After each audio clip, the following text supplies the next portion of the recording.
नमस्कार साथियों, स्वागत है आप सभी का अंकित इंस्पायर्स इंडिया पर। मैं हूं अंकित अवस्थी। आप हैं मेरे साथ में एक ऐसे विषय पर डिस्कशन करने के लिए जिसकी चर्चा लगातार 4 दिनों से भारत की मीडिया में बनी हुई है। इस चर्चा के बीच में बहुत सारे साथियों के द्वारा हमें यह प्रयास किया गया बताने का कि सर हमारे लिए इस वीडियो को कवर करिए ताकि एक बार में यह पता चल जाए कि हुआ क्या था, ओवरऑल घटना क्या थी। तो हम कोशिश कर रहे हैं आज के सेशन में यह बताने की कि हरियाणा में अल्टीमेटली क्यों भड़की हिंसा और उसके साथ साथ विदेशों में से विशेष रूप से अमेरिका की क्या रही प्रतिक्रिया, आज के सेशन में हम आपको बताने का प्रयास करेंगे।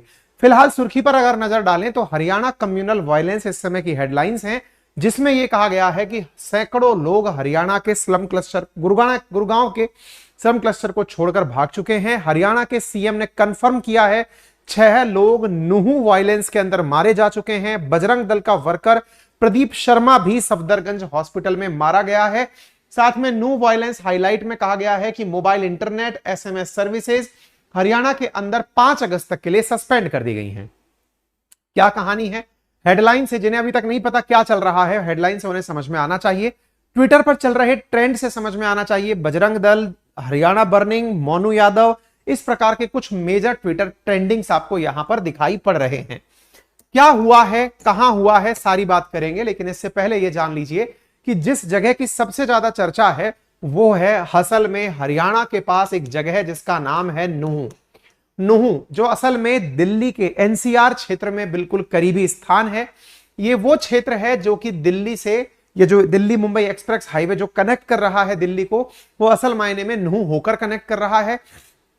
ऐसे ही अलवर से दिल्ली का जो हाईवे जा रहा है वो नुहू होकर फिरोजपुर छिरका होकर के निकलता है। तो ये जो दिल्ली तक जाने वाला रास्ता है उसमें एक डिस्ट्रिक्ट है हरियाणा की जिसका नाम नूह है, जहां पर यह घटना देखने को मिली है। ठीक है साहब, फिलहाल के लिए अगर तस्वीरें देखी जाएं तो आपको ये तस्वीरें बयान करती हुई दिख रही हैं कि हरियाणा के नूह में इस प्रकार से गाड़ियों में आग लगाने के बाद में जलते हुए धुआं के साथ गाड़ियों की जलती हुई तस्वीरें सामने आ रही हैं। लोगों के द्वारा सड़कों पर मचाते हुए उत्पात, जली हुई गाड़ियां और उत्पाती युवक आपको दिखाई दे जाते हैं। फिलहाल के लिए आप भारत के किसी भी कोने में हो, आपको यह मैप आसानी से समझने में सहायता देगा। जहां तक बात की जाए न्यू दिल्ली की, भारत की राजधानी की, तो वो आपको शायद यहां पर विजिबल हो जाए। न्यू दिल्ली जो कि भारत की यूनियन टेरिटरी है, वो हरियाणा और उत्तर प्रदेश से सीमाएं साझा करती है। तो न्यू दिल्ली जहां हरियाणा से सीमा साझा करती है, उसी के साथ कनेक्टेड कुछ जगह हैं, जिनमें से आपको यहां पर नुहू नामक जगह, यहां मानेसर, यहां सोहना, यहां गुरुग्राम दिखाई पड़ते हैं। इन्हीं में से यह नूह जो है ये सुर्खियों में है। एक प्रकार से कहिए तो दिल्ली से सटी हुई जगह है नूह, गुरुग्राम के साथ कनेक्टेड जगह है नूह, यानी कि एनसीआर के बिल्कुल करीब से संपर्क में आने वाली जगह है, जो कि हरियाणा के एक तरह से दक्षिणी हिस्से के अंदर स्थित है। ठीक है साहब, अब यहां पर आपको सिक्योरिटी फोर्सेस को फ्लैग मार्च करते हुए देखा जा सकता है, जिसमें यह दिखाया गया है कि नूह के अंदर कर्फ्यू लगाया गया है 2 ग्रुपों के बीच में हुई झड़प के बावजूद, मतलब की वजह से। तो अब कुल मिलाकर के आपको अब तक यह समझ में आ चुका होगा कि 2 ग्रुपों के बीच में जो हुई झड़प है उसके चलते कर्फ्यू का लगना, गाड़ियों का जलना, लोगों का मरना, इंटरनेट का बंद होना, यह सब हो चुका है। आप यहां पर अगर देखें तो एक सुर्खी है जिसमें आप देख सकते हैं एसएमएस सर्विस नूहू, फरीदाबाद, पलीवल, सोहना, पटौदी, मानेसर और गुरुग्राम डिस्ट्रिक्ट तक अगस्त 5 तक के लिए बंद कर दी गई हैं। 20 कंपनियां पैरामिलिट्री फोर्सेस की राज्य के 4 जिलों के अंदर बंद कर दी गई हैं, मतलब एक तरह से कंपनियां तैनात कर दी गई हैं। साथ में पलवल तक बुधवार तक 3 रातें 2 धार्मिक स्थानों के जलाने की खबर निकल करके आ रही है। हिंसा के असर के चलते 4 जिलों में इंटरनेट बंद है, पंचायत पर रोक है, 9 जिलों में 144 लागू है, इंटरनेट कई जिलों के अंदर बंद है, पंचायत पर रोक लगा दी गई है। ये कुछ अपडेट हैं जो कि हरियाणा से संबंधित हैं। नूह में 3 दिनों के साथ जारी जो कर्फ्यू था उसमें आज 3 दिन की छुट्टी दी गई और यहां पर कई टीमें गठित करके जांच की जा रही है। ठीक है, हरियाणा के इस नूह से कनेक्टेड जितनी भी जगह हैं उन पर भी मतलब वो कह दिया गया है, अलर्ट दे दिया गया है कि आप भी सुरक्षित रूप से रहें। अमेरिका की तरफ से बयान आ गया है जिसमें कहा गया है कि कृपया करके इस प्रकार के वायलेंस से बचकर रहें। कम्युनल क्लैशेस होना, हिंदू मुस्लिम दंगे होना ठीक बात नहीं है। अमेरिका ने अर्ज की है शांति बनाए रखने की। आइए अब जानते हैं हुआ क्या था। यह तो आपने जान लिया कि उस घटना के बाद क्या हुआ। अब घटना को जानते हैं कि क्या घटना ऐसी हुई जिसमें कम्युनल वायलेंस जैसी चीज दिखाई दी, 2 पक्ष सुनाई दिए, अमेरिका द्वारा कम्युनल वायलेंस ना करे जाने का आह्वान किया गया। तो चलिए शुरुआत से समझते हैं। हरियाणा का एक जिला है नूंह, जहां 31 जुलाई को एक शोभा यात्रा निकाली गई। शोभा यात्रा से अर्थ क्या है? जिस प्रकार से डोले निकाले जाते हैं यात्रा के अंदर, जैसे कई बार आपने सुना होगा कि आपने झांकियां निकाली, मंदिर के लिए आवश्यक जो भी पूजन सामग्री है या मंदिर की प्रतिमाएं हैं या उनके प्रतिरूप हैं, उन्हें लेकर के शोभा यात्रा निकाली गई थी। यात्रा कुछ ही दूर पर पहुंची कि उसके ऊपर पथराव और फायरिंग की खबरें आने लगी। देखते ही देखते मामले के अंदर सांप्रदायिक रंग ले लिया, यानी हिंदू मुस्लिम होना शुरू हो गया। इस घटना के चलते 2 होमगार्ड समेत 6 लोगों की जान चली गई। ऐसा क्या हुआ जिसके चलते लोगों के द्वारा आगजनी, तोड़फोड़ ये सब की गई? अब इसके बारे में जानते हैं। असल मायने में नूंह के अंदर 31 जुलाई को विश्व हिंदू परिषद के द्वारा ब्रजमंडल यात्रा निकालनी जानी थी। ब्रजमंडल यात्रा, ब्रज असल में मथुरा के अंदर वो वाला क्षेत्र है जहां भगवान श्री कृष्ण का बालपन बीता है, उसी से कनेक्टेड क्षेत्र, क्योंकि ये यूपी के बॉर्डर से भी कनेक्टेड है, इस वजह से ब्रजमंडल यात्रा यहां से निकाली जानी थी। यात्रा नूंह के अंदर एक मंदिर है जिसका नाम है नलहरेश्वर मंदिर से शुरू होकर बड़कली चौक, फिरोजपुर झिरका के शिव मंदिर होते हुए पुन्हाना के राधा कृष्ण मंदिर तक जानी थी। दोपहर 1 बजे यात्रा बड़कली चौक पर पहुंची तो कुछ लोगों ने पथराव कर दिया। यहीं से हिंसा की शुरुआत हो गई। जल अभिषेक यात्रा, यानी कि पानी जो भगवान के ऊपर अर्पित किया जाता है, वह यात्रा नलहरेश्वर मंदिर से शुरू हुई थी। यात्रा 500 मीटर ही आगे बढ़ी थी कि दंगाइयों ने हमला कर दिया।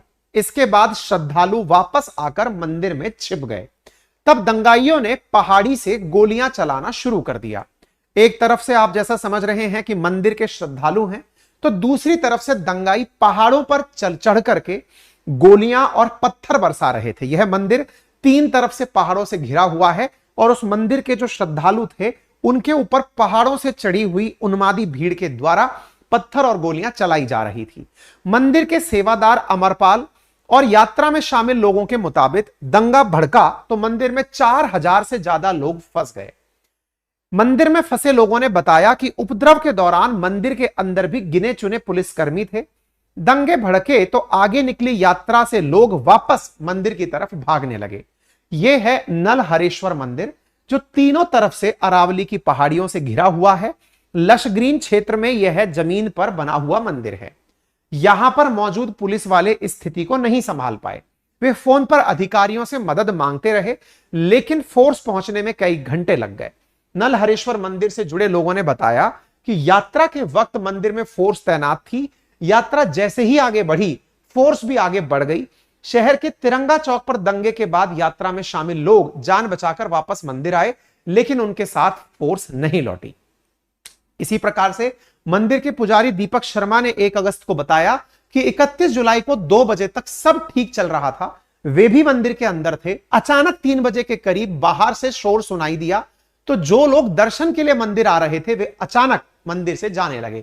अच्छा, यह बात भी थोड़ा सा समझने की है क्योंकि सावन चल रहा है, शिवजी के मंदिर में श्रद्धालुओं की भीड़ लगी रहती है। दीपक आगे बताते हैं कि पहले मंदिर से 1.5 किलोमीटर दूर माहौल खराब हुआ, बाद में यह मंदिर तक पहुंच गया। मंदिर के बाहर ही फायरिंग हो रही थी, पहाड़ियों से फायरिंग की गई और रास्ते बंद हो चुके थे। स्थिति खराब थी, मंदिर में श्रद्धालु फंसे थे और पुलिस भी वहां पर कम थी। साथ ही साथ यहां पर तस्वीरें भी आना शुरू हुई। आप यहां पर मंदिर के चारों तरफ पहाड़ियां देख सकते हैं। यहां पर मंदिर दर्शन करने आई हुई भीड़ के श्रद्धालुओं के खड़े हुए वाहन देख सकते हैं और यहां पहाड़ियों से चढ़कर के उन्मादी भीड़ के द्वारा पहाड़ियों से गोलियां और पत्थर बरसाने की बातें सुनाई दी। यहां पर पुलिस के द्वारा जो सादा वर्दी में थी उसे गोली चलाकर और दंगाइयों को फायर करके भगाने की कोशिश की गई। पुलिस के द्वारा जो सादा वर्दी में आपको यहां पर दिखाई दे रही है, इनके द्वारा दंगाइयों को पीछे धकेला गया। अब यहां से आगे इन दंगाइयों के द्वारा मंदिर की तरफ बढ़कर रास्ते में मौजूद जो गाड़ियां थी उनमें आग लगा दी गई। धीरे धीरे 6 लोगों की मौत हो गई, 50 से ज्यादा पुलिस वाले घायल हो गए, 150 से ज्यादा गाड़ियां जला दी गई। हिंसा के बाद नूंह में इंटरनेट बंद कर दिया गया।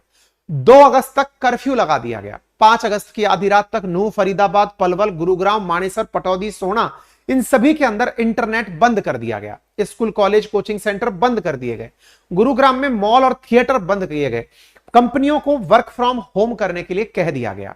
इसी बीच के अंदर हरियाणा के जो गृह मंत्री हैं उनका भी कमेंट आता है और उन्होंने कहा कि इस घटना में जिस तरह से सिलेंडर्स को तैयार करके रखा गया था आग लगाने के लिए, वे अल्टीमेटली आए कहां से। अर्थात इनका इशारा था कि यह घटना प्री प्लान्ड तरीके से की गई थी। अब यह प्री प्लान्ड तरीके की कहानी क्या है वो जान लीजिए।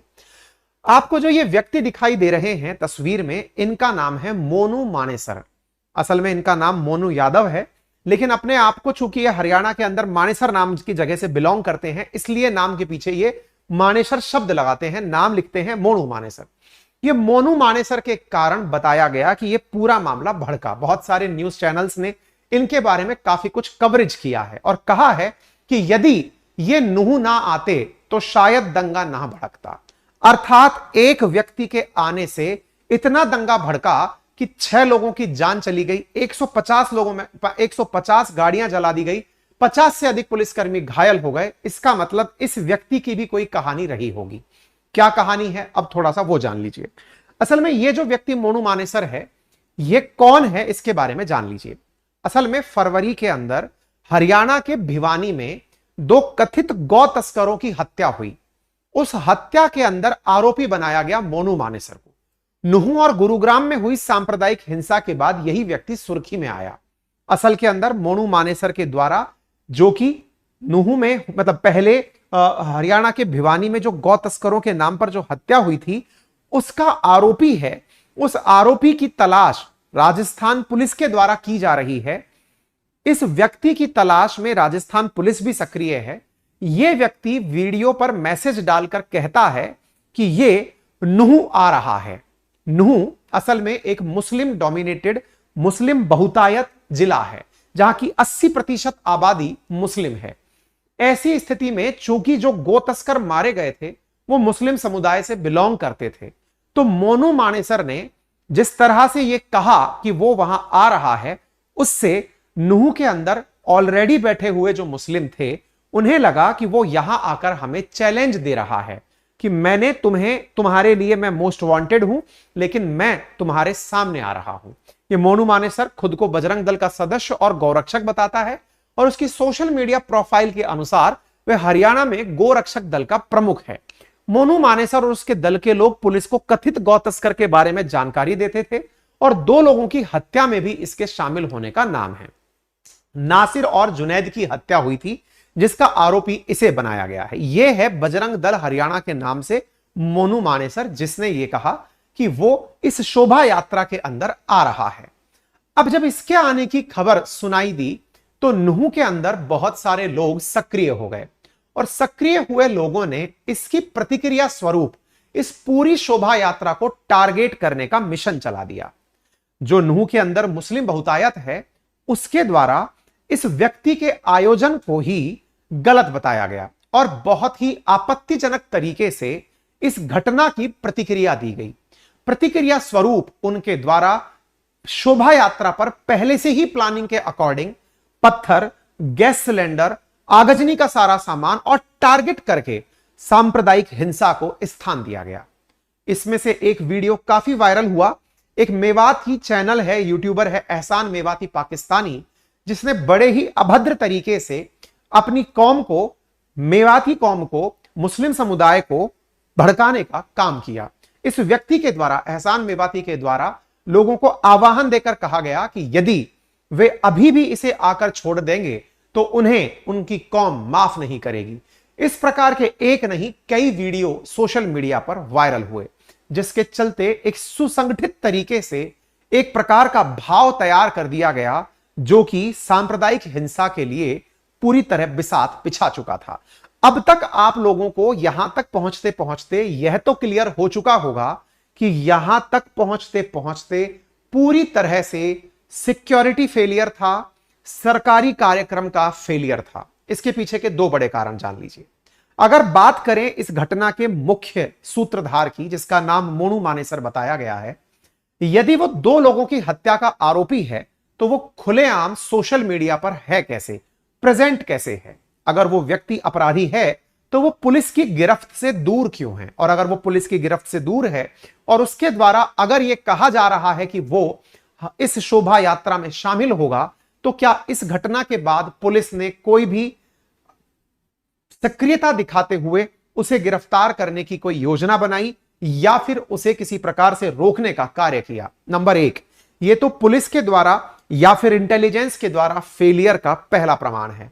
लेकिन इसी प्रमाण के बाद दूसरा फेलियर इंटेलिजेंस का यह है कि जब इस प्रकार की चीजें हो रही थी और सांप्रदायिक हिंसा के रूप में नूह के अंदर जो मुस्लिम मेजॉरिटी है उनके द्वारा वीडियो बना बनाकर मैसेजेस कर करके सोशल मीडिया के द्वारा यह प्रयास किया जा रहा था कि इस पूरी भीड़ को टारगेट किया जाएगा, तब भी साइबर सेल क्या कर रही थी?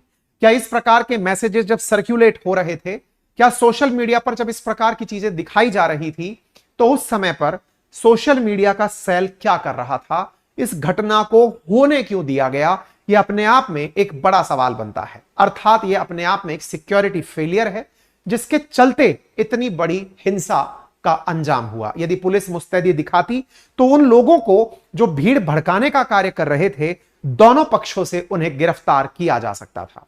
लेकिन यह अपने आप में एक फेलियर सिद्ध हुआ। हालांकि इसके ऊपर जांच बैठेगी, कोर्ट अपना काम करेगी, सरकार अपना काम करेगी, लेकिन इसमें ना जाने कितने ही लोगों का कितने रुपए का नुकसान हो चुका है। आप लोगों को लगता है 150 गाड़ियां जली होंगी, कुछ लोगों की मौत हो गई होंगी, कुछ का नुकसान हो गया होगा, इतना ही तो हुआ? जी नहीं। जब गुरुग्राम, मानेसर, सोहना, नूह ऐसी जगह जो कि भारत के अंदर इकोनॉमी के भी सेंटर बन चुके हैं, यहां पर जब इंटरनेट बंद रहता है, यहां पर जब किसी भी प्रकार की इकोनॉमिक गतिविधि बंद रहती है, तो इसका खर्चा प्रतिदिन में सैकड़ों करोड़ रुपए का होता है, क्योंकि ये भारत के इकोनॉमिक हब बन चुके हैं। यहां पर बड़ी बड़ी मल्टीनेशनल कंपनीज काम कर रही हैं, उनके कर्मचारी प्रभावित हो रहे हैं, कार्य प्रभावित हो रहा है। ऐसी स्थिति में इसका आकलन कुछ गाड़ियों और कुछ लोगों की मौत से लगाना नासमझी होगी। इस घटना के बाद में इस तरह के जो ट्वीट्स हैं ये काफी ज्यादा वायरल हुए। यहां की डेमोग्राफी थोड़ी सी आप जान लीजिए। यहां पर मेजॉरिटी 79% मुस्लिम आबादी है। तो ऐसी स्थिति में जब शोभा यात्रा निकल रही थी तो पुलिस ने सिक्योरिटी अरेंजमेंट्स क्या किए थे, ये अपने आप में एक चैलेंज का विषय बना हुआ है। चूंकि इस व्यक्ति के आने से और प्रतिक्रिया देने से सारी घटनाएं हुई, तो मोनू मानेसर का फिर बयान आया कि उसने अपने बयान में ऐसा कुछ गलत नहीं बोला, जिसकी वो जिम्मेदारी भी लेने को तैयार है। और उसने अपने एक इंटरव्यू में भी कहा कि मैंने हिंसा भड़काने के लिए नहीं कहा था, मैं वहां आऊंगा ऐसा कहा था। लेकिन इसके बाद में जो यहां पर जो नूह के अंदर मेजॉरिटी जो लोग हैं, जो कि उसकी घटना से भड़के हुए लोग थे, जिन्होंने बहुत सारे लोगों की आस्था का, जो कि अपने आस्था को निभाने के लिए मंदिर दर्शन में पहुंचे थे, उनकी गाड़ियों में आग लगाई। रास्ते में आप देख सकते हैं सिलेंडर्स की लड़ियां बिछा करके, और बहुत ही मतलब एक प्रकार से समझिए सांप्रदायिक सौहार्द बिगाड़ने में कोई कमी नहीं छोड़ी गई। आप यहां देख सकते हैं तरह तरह के ट्विटर पोस्टर्स चलाए गए, मंदिरों के साथ में जली हुई गाड़ियों के आप फोटो देख सकते हैं। यहां पर आप देख सकते हैं किस प्रकार से ऊपर से फायरिंग हो रही है, लोग इसके वीडियोस बना बनाकर डाल रहे हैं। यानी कि सिक्योरिटी पूरी तरह कॉम्प्रोमाइज थी। छतों पर से पत्थर बरसाते हुए लोग यहां पर देखे जा सकते हैं। साथ में खेतों में धधकती हुई जो गाड़ियां हैं जो कि जाम में फंस गई थी, इंक्लूडिंग यहां पर एक जज साहब की भी गाड़ी थी जिसे भी आग लगा दी गई। आप उन्मादी भीड़ के द्वारा आम जन को पहुंचाए गए नुकसान की यहां पर कल्पना कर सकते हैं। डीजीपी के द्वारा बयान आया कि मोनू मानेसर समेत हर वीडियो की जांच होगी। डीजीपी पीके अग्रवाल के अनुसार ना केवल मोनू मानेसर बल्कि उसके साथ जो भी आप बिट्टू बजरंगी जैसे जो लोग शामिल थे, जिन्होंने इस प्रकार की मतलब शोभा यात्रा की बात की, और साथ में जिन लोगों ने बाद में हिंसा भड़काई, जिन मुस्लिम युवाओं ने भड़का करके लोगों को इस प्रकार की घटनाओं के लिए अग्रसर किया, अब सबकी जांच होगी। और सुप्रीम कोर्ट ने भी इस विषय के ऊपर अपने द्वारा नोटिस जारी कर दिया। कुल मिलाकर के बात यह है कि ये सारी घटनाएं देश में एक प्रकार के सांप्रदायिक सौहार्द को बिगाड़ने वाली हैं, और इसकी वजह से देश में फिर से सामाजिक ताने बाने को नुकसान पहुंचता है। आपकी नजर में इसका क्या समाधान हो सकता था? आप जरूर वो कमेंट बॉक्स में बताएं। एक सभ्य नागरिक के नाते, एक देश के सभ्य नागरिक के नाते आपकी नजर में इस प्रकार की घटनाओं को कैसे रोका जा सकता है? पुलिस को कहां सतर्कता दिखानी चाहिए? एक सभ्य समाज को किस प्रकार का ध्यान दिया जाना चाहिए? और यदि किसी धार्मिक स्थल पर इस प्रकार का आक्रमण हो तो उस तरह की स्थिति से निपटने के लिए सरकारों को क्या प्रयास और मुस्तैदी दिखानी चाहिए? तमाम बातों पर आप अपनी राय लिख सकते हैं। फिलहाल के लिए आरोपियों को पुलिस के द्वारा गिरफ्तार कर लिया गया है। उन्हें पुलिस के द्वारा गिरफ्तार करके अब धीरे धीरे कोर्ट के सामने प्रस्तुत भी किया जा रहा होगा। यदि आप इस चैनल पर नए हैं तो चैनल को सब्सक्राइब करना बिल्कुल ना भूलें और साथ में एक जरूरी जानकारी जान लें। आप में से तमाम वो साथी जो विभिन्न प्रशासनिक परीक्षाओं की तैयारी कर रहे हैं, आरएएस प्रशासनिक परीक्षा की तैयारी करने वाले विद्यार्थियों को इसी रविवार से हमारी एक टेस्ट सीरीज उपलब्ध कराई जा रही है, जिसकी कीमत मात्र 999 है, जिसमें बेहतरीन विश्लेषण आपको टेस्ट के साथ उपलब्ध कराया जाएगा। यह नटराज बैच के विद्यार्थियों के लिए उपलब्ध है और यह आउटसाइडर्स यानी सामान्य विद्यार्थी के लिए उपलब्ध है। हमारे GA foundation history, geography, polity, economy के हैंड रिटन नोट्स अब आपके लिए ऑनलाइन उपलब्ध हैं। आप इन्हें हार्ड कॉपी के रूप में अपने घर पर कुरियर करके मंगवा सकते हैं मात्र 1999 में। इतना ही नहीं, आरएएस प्रशासनिक परीक्षा के लिए इंग्लिश मीडियम के नोट्स भी घर पर 4500 रुपए में आप ऑर्डर कर सकते हैं। हमारा application Google play store, app store पर उपलब्ध है, जहां पर आप हैंड रिटन नोट्स और टेस्ट सीरीज में जाकर हमारे प्रोडक्ट्स को परचेज कर सकते हैं। बाई हैंड आरएएस के कंप्लीट 19 रजिस्टर परचेज करने के लिए, नोट्स परचेज करने के लिए आप हमारे जयपुर ऑफिस पहुंच करके भी चीज को प्राप्त कर सकते हैं। साथ में अधिक जानकारी के लिए आप हमारी टेक्निकल टीम को इन नंबर्स पर कॉल कर सकते हैं। आपका समय शुभ हो। धन्यवाद।